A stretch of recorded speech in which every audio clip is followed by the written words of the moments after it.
أعوذ بالله من الشيطان الرجيم. بسم الله الرحمن الرحيم. وإذ قال إبراهيم رب أرني كيف تحيي الموتى قال أولم تؤمن قال بلى ولكن ليطمئن قلبي قال فخذ أربعة من الطير فصرهن إليك ثم اجعل على كل جبل منهن جزءا ثم ادعهن يأتينك سعيا واعلم أن الله عزيز حكيم.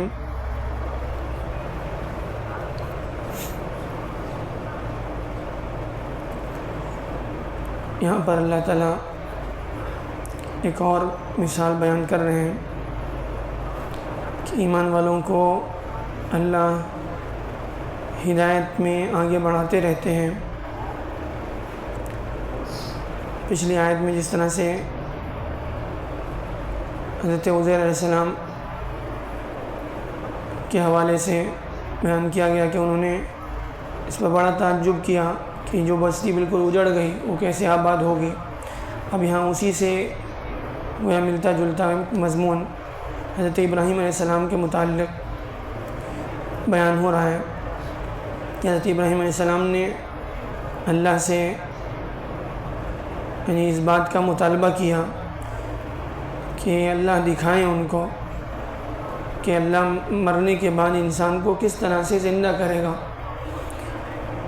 یہ سوال جو ہے حضرت ابراہیم علیہ السلام نے جو کیا تھا وہ اس لیے نہیں کیا کہ ان کو یقین نہیں تھا. یقین تھا، لیکن یقین کے بھی درجے ہوتے ہیں کہ انسان جو ہے بہت ساری چیزوں کے بارے میں انسان نے دیکھا نہیں ہے، صرف سنا ہے، لیکن اس کے باوجود اسے یقین ہے. لیکن اس یقین کا جو ہے درجہ وہ مختلف ہوتا ہے. جس چیز کو انسان اپنی آنکھوں سے جس کا خود مشاہدہ کرے تو اس کے بعد اس کے یقین کا جو درجہ ہوتا ہے وہ بغیر مشاہدے کے نہیں ہو سکتا.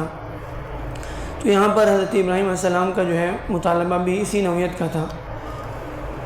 ایک موقع پر حضرت موسیٰ علیہ السلام نے بھی اللہ سے اس طرح کا ایک مطالبہ کیا کہ اللہ میں آپ کو دیکھنا چاہتا ہوں. وہ اس لیے نہیں تھا کہ نعوذ باللہ جو ہے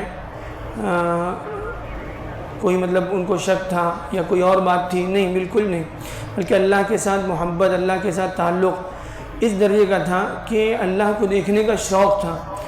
اب اللہ کو دیکھنے کا مطالبہ جو ہے بنی اسرائیل نے بھی کیا تھا، لیکن اس پر ان کو عذاب آیا. وہ پوری قوم پر جو ہے اللہ نے بجلی گرا دی، سب وہیں کے وہیں ڈھیر ہو گئے. لیکن وہ مطالبہ جو تھا وہ شک کی بنیاد پر تھا اور تکبر کی بنیاد پر تھا.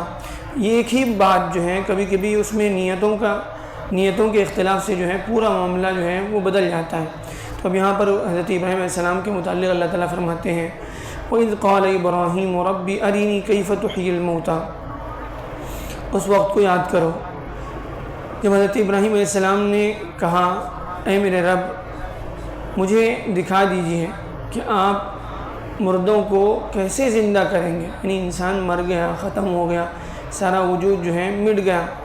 اب یہ جو ہے انسان یعنی عقل سے باہر کی بظاہر بات معلوم ہوتی ہے.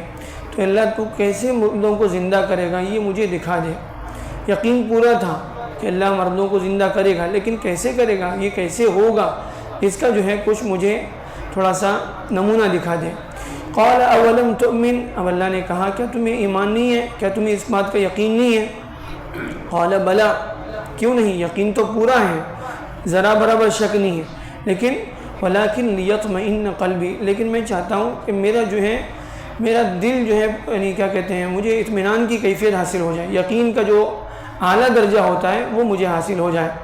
قال فخذ أربعة من الطير. اب اللہ نے کہا کہ کام کرو، 4 پرندے لے لو، فصرهن إليك، پھر اس کو اپنے سے مانوس کرو، اور ثم اجعل على كل جبل منهن جزءا ثم ادعهن يأتينك سعيا. پھر ان کو ذبح کر کے ان کے جو ہیں یعنی اجزاء 4 الگ الگ جو ہیں پہاڑوں پر اس کو بکھیر دو.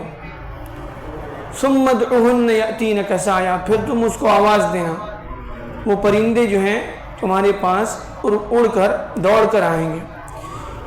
تو یہ اللہ کی طرف سے ایک نمونے کے طور پر اللہ نے دکھایا کہ حضرت ابراہیم علیہ السلام نے پرندے لیے، اس کو اپنے سے مانوس کیا، پھر اس کے بعد اللہ کے حکم کے مطابق اس کو جو ہے ذبح کر کے اس کے اجزاء کو یعنی 4 پہاڑوں پر بکھیر دیا۔ اب اس کے بعد انہوں نے اس کو بلایا تو وہ پرندے زندہ ہو کر جو ہے اللہ کے سامنے آ گئے۔ ایسے بنی اسرائیل میں ایک واقعہ ہوا تھا کہ بنی اسرائیل کو گائے ذبح کرنے کا حکم دیا، پھر اس کا گوشت لے کر جو ہے مردے پر مارنے کا حکم دیا، پھر وہ مردہ زندہ ہو گیا اور اسی نے بتا دیا کہ قاتل کون ہے۔ تو یہ اللہ کی طرف سے کبھی کبھار جو ہے معجزاتی طور پر اللہ تعالیٰ اس طرح سے جو ہے کچھ نشانیاں دکھاتے ہیں۔ تو یہ اس لیے ہوتا ہے کہ اس کے ذریعے سے جو ہے انسان کو پھر اس کے بعد یعنی ایک تو کبھی کبھار جو ہے اللہ تعالیٰ حجت تمام کرنے کے لیے اس طرح کرتے ہیں، اور کبھی اللہ کی طرف سے بعض خصوصی جو ہے کچھ بندوں کے ساتھ اللہ تعالیٰ کا معاملہ ہوتا ہے۔ تو حضرت ابراہیم علیہ السلام نے یہاں پر مطالبہ کیا، ان کے مطالبے پر اللہ کی طرف سے جو ہے نشانی ان کو دکھائی گئی۔ پھر اللہ نے کہا آخر میں وَعْلَمْ، اس بات کو اچھی طرح سے جان لو، ان اللہ عزیز حکیم، اللہ تعالیٰ جو ہے وہ غالب ہیں، اللہ کو کوئی ہرا نہیں سکتا، اور اللہ کا ہر کام حکمت پر مبنی ہوتا ہے۔ کبھی اللہ کی طرف سے مطالبے پر کوئی نشانی دکھائی جاتی ہے، اس میں بھی اللہ کے پیچھے اللہ کی طرف سے حکمتیں ہوتی ہیں، اور کبھی جو ہے بعض مرتبہ اللہ کی طرف سے معجزات کے مطالبے پر بھی کوئی نشانی نہیں دکھائی جاتی، اس میں بھی اللہ کی مصلحتیں ہوتی ہیں۔ بہرحال ایک ہی بات ہوتی ہے، لیکن اس کے پیچھے جو ہے نیتوں کے اختلاف کی وجہ سے پورا معاملہ بدل جاتا ہے۔ اللہ تعالیٰ بہرحال ہمیں نعتوں سے صحیح سبق لینے والا بنائے۔